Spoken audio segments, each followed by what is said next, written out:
Hi, good afternoon, everyone, and thank you everyone who has joined this webinar.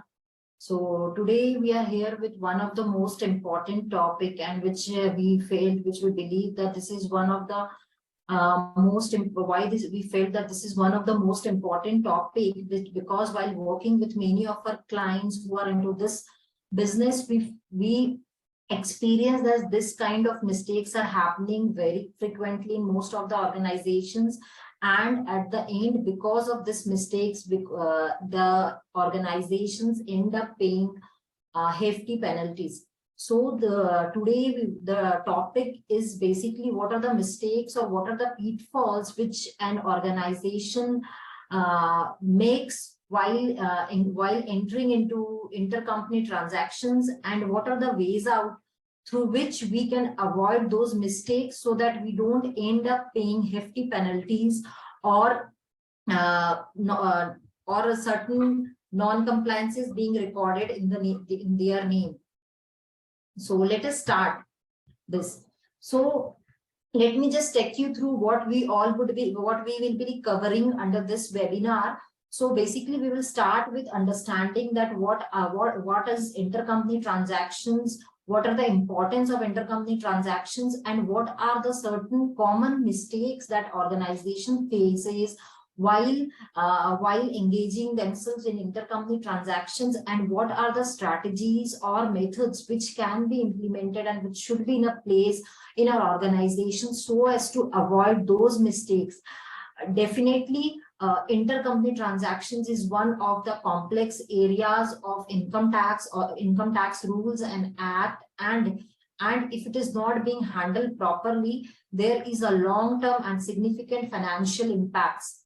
So we will discuss all this in details today, and I believe at the end of this webinar we will have fair understanding of the mistakes which most of the organization are doing, and how they can plan the ways to minimize this mistakes. So let us start with understanding first what is intercompany transactions and what are the importance of entering into intercompany transactions. So basically, intercompany transactions are the transactions which happen between two related entities. Those entities can be related by way of shareholding or by way of control. But if these entities are related by way of shareholding or by way of control, then any transactions by whatever name called happens between these entities, this is called intercompany transactions. Now let us understand what are the importance or why the related entities enter into intercompany transactions. So entering into intercompany transactions definitely enhance and the supply chain, increase the supply chain efficiency, because intercompany transactions facilitate the smooth flow of either goods or services, which optimize the supply chain, which ultimately reduces the cost and the operational efficiency is improved. Now, when there are two entities, the resource allocation becomes very easy, and the resources of all related entities can be utilized, or the resources can be allocated in an optimized way so as to increase the overall growth of the company, overall growth of the consolidated company.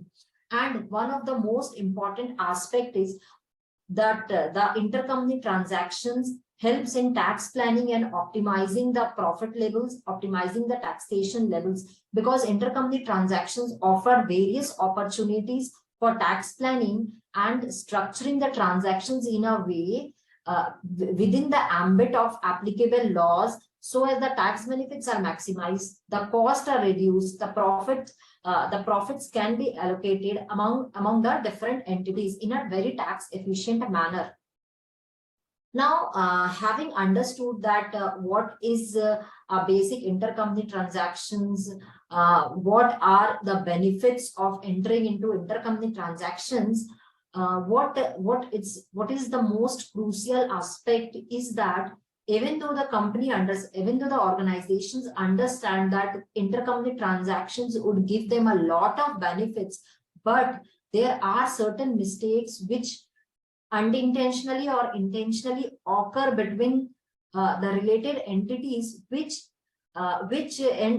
which the organizations end up paying hefty penalties. So before entering, it should be planned in a proper way so that this mistakes doesn't occur. So firstly, let us understand what are the basic common mistakes which happens in an organization while entering or while doing the intercompany transactions.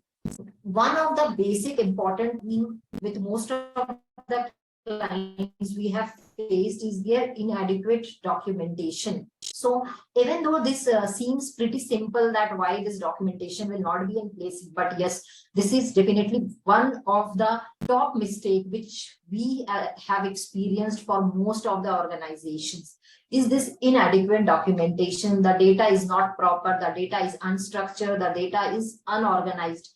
And while entering into intercompany transactions, it's very important that we maintain all the data because transfer pricing comes into picture when we enter into transactions between related entities. And it is very important while preparing the consolidated financials of the holding companies also. The proper documentation is very crucial at that point of time also. Along with this factors, there are certain operational inefficiencies which also occur because of lack of documentation, and there is no accountability, no transparency what is happening between the related entities when the documentations are not proper. So it is very important that we create data room efficiently, and the policies is circulated among the organization for maintenance of proper data and storage and managing it in a proper way. Now the second most important crucial mistake is incorrect transfer pricing.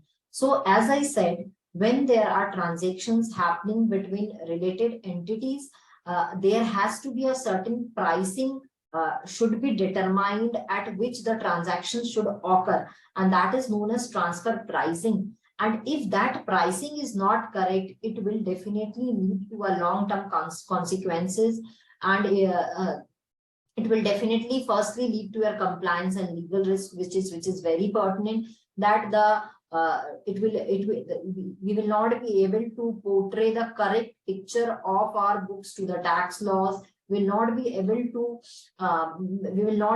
to comply with the transfer pricing rules, and tax authorities definitely going to challenge the pricing at which the transactions is occurring.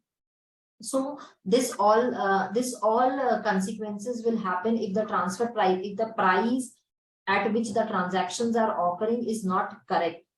Secondly, if the transfer price is not correct, the income tax authority have the power to adjust that price, which means either they can increase the revenue, increase the profit, or reduce the expenses, ultimately resulting in high taxes.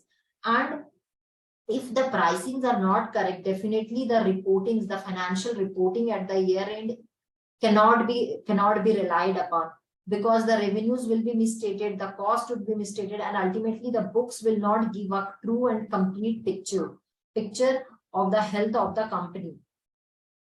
Now, if the next common mistake is that if all this documentation is not proper, if the transfer pricing is incorrect, definitely we will not be able to follow the regulatory requirements, and there would be a lot of non-compliance with the regulatory authorities, which the organizations will end up in paying a hefty penalties, hefty fines by way of adjustments or additional taxes.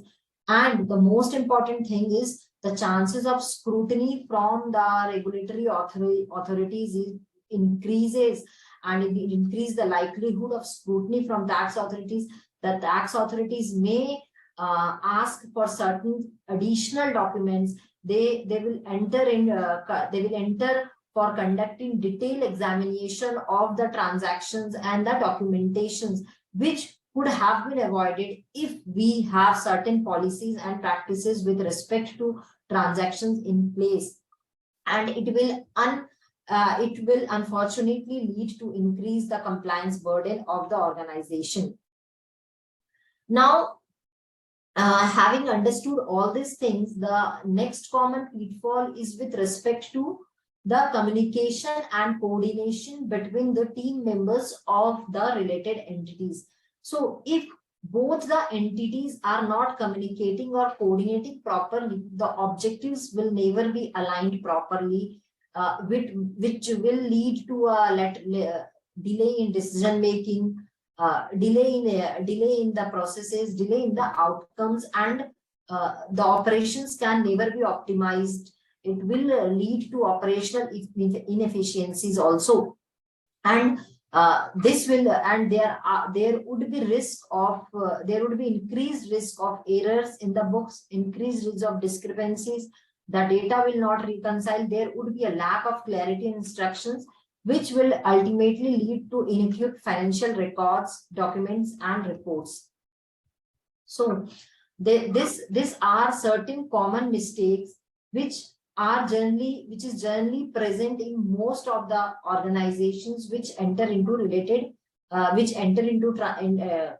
intercompany transactions. Now let us understand what are certain best practices, with best minimal practices which can be in a place while we plan to enter into intercompany transactions, so that all the mistakes, all the pitfalls can be avoided. So, as the most important pitfall is inadequate documentation, so that both the entities who are engaged in intercompany transactions can ensure that there is an effective documentation in place. So when I say effective documentation, I mean that all the transactions should be documented by way of revenue, by way of purchases, by way of what are the services being rendered between two entities, what are the terms and conditions of the two entities, the supporting documents behind the invoices, the contract between the entities, the master service agreement between the entities should be properly maintained, and the process of documentation should be standardized by way of certain templates, by way of guidelines, and the procedures should promote consistency, clarity, and ease of retrieval when accessing and reference the documentation. So while maintaining data, it is also very important that the process of documentation is standardized throughout in the organization. And when we see effective documentation, we talked about invoices, we talked about contracts, we talked about agreements, we talked about master service agreement. But the most important thing is the pricing. The pricing which is at which the transactions are occurring between two entities should be done at an arm's length price, and that documentation, which is called as transfer pricing documentation, should be properly maintained. This document should include the detailed analysis, the benchmark analysis, and the methodology which has been used to determine that transfer price should be properly and comprehensively mentioned over there. Now, after maintaining this data properly, it is very important that the transfer pricing, the pricing at which the transactions is occurring between two entities, should be done at a correct price. That correct price is named as arm's length price.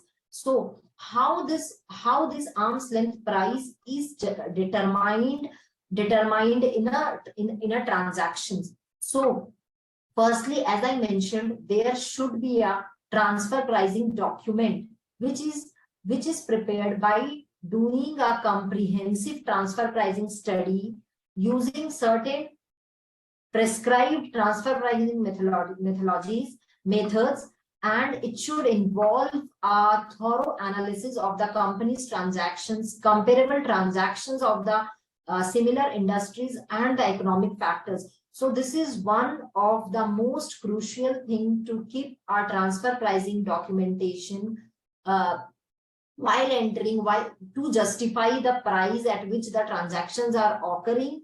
And this is a very comprehensive study which is being done by the experts using certain comparable data of the similar industries, and it should be ensured the data being used by the experts are accurate and sufficiently comparable to the company's transactions. Now, as we understand that when we are keeping all those documents in place, there should be a proper team or a proper structure should be there, which can help in managing the non-compliance with regulatory requirements. It is very important to avoid penalties and other adverse consequences. So what we can do? Firstly, it's very important to understand that what are the applicable laws of the transfer pricing coming into the business as per the nature of business. And it is very important to keep yourself updated to the changes which are being made, which are being done by the authorities time to time. So organizations should engage themselves with transfer pricing experts who can give them a complete guidance that what are the compliance requirements and what are the gaps which are there while entering into the transactions, and what are the areas of improvement which can be done.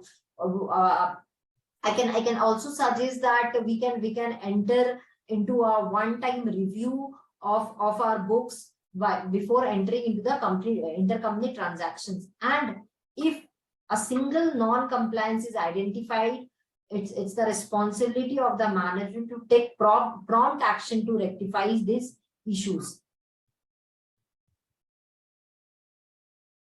So these are the certain common mistakes which is being occurred in most of the intercompany transactions happening, and what are the best ways through which we can avoid these mistakes. So now let us understand all these things with the help of practical example, how Tax Mantra has engaged with one of the unicorn who has this back office in India, and they have their holding company in US. So I think this will give a better clarity actually what are the challenges being faced by most of the organizations who has this intercompany transactions in their books, and what can be done as per the nature of the business so that this risk is minimized. So let me just give you a background that our client was an Indian company which is serving as a back office and is sharing service centers for the US-based holding company. And the job of the back office is to provide the various support functions like in IT services, finance, HR, and administrative services. So initially when they entered, things were going pretty well, but as the company expanded its operations, the volume of transactions happened, increases, and then the real challenge came into picture for transfer pricing and the transactions. So as that organizations were not complying with the transfer pricing policies, and they were not able to understand what should be done at that point of time. So what are the major challenges which they were facing? The most important challenge, the challenge one, was the transfer pricing complexity. So the Indian back office has to determine and document that the services which they are providing to the US holding company is being done at an arm's length price.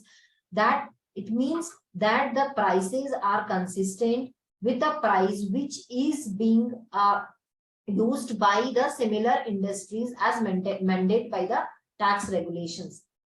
And when having understood the second challenge, first challenge, the second challenge was what are the compliances being a related entity should be done by both the entities with the respective tax regulations, because both India and US tax authorities had specific transfer pricing regulations that needs to be adhered to, and compliance with both the governments, definitely required careful documentation, extensive analysis, and maintaining proper records to justify the transfer pricing adjustments which are happening between both the entities. So what are the practical tips which we implemented, and this has definitely helped that 𝐭𝐞𝐫 to manage all the compliances and minimizing the risks of intervention from income tax authorities. So firstly, we have done a comprehensive transfer pricing study using the most appropriate transfer pricing methodology, considering the facts of the market, that what and the nature of services of the business. We prepared a detailed document which justify the transfer pricing and which substantiate the price at which the transactions were happening. And to ensure the compliances, we conducted a benchmark analysis to compare the arm's length price of the back office services with comparable companies in similar industries. This analysis helped in demonstrating that the transfer pricing arrangements are inconsistent with the market prices. So by this, I mean to say that when these two entities enter into a transactions with a specific pricing based on the transfer pricing study documentation, it has been given a due proper care that the pricing is in line with the similar industries in the market, so that the government department or income tax authorities will not raise questions on the pricing at which the transactions are happening. And this is documented by way of a transfer pricing study report. So it is very important that we do an initial transfer pricing study and document it by way of a report to justify the price at which the transactions are being happening between a back office and a front office.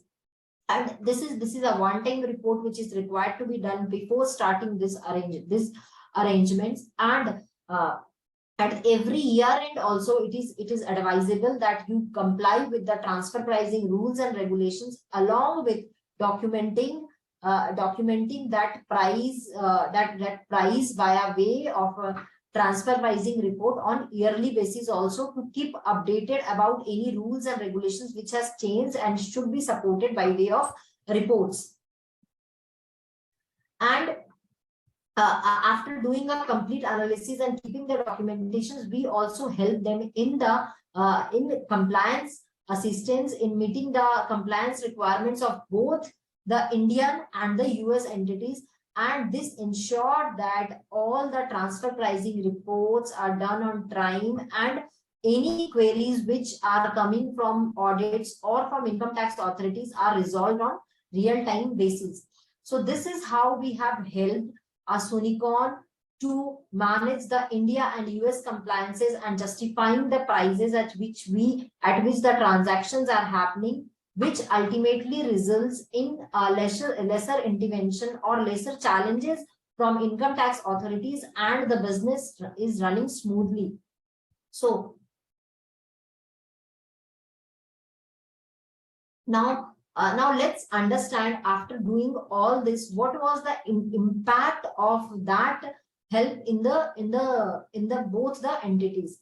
So as I mentioned, that we document the prices at which the transactions were happening by way of transfer pricing reports.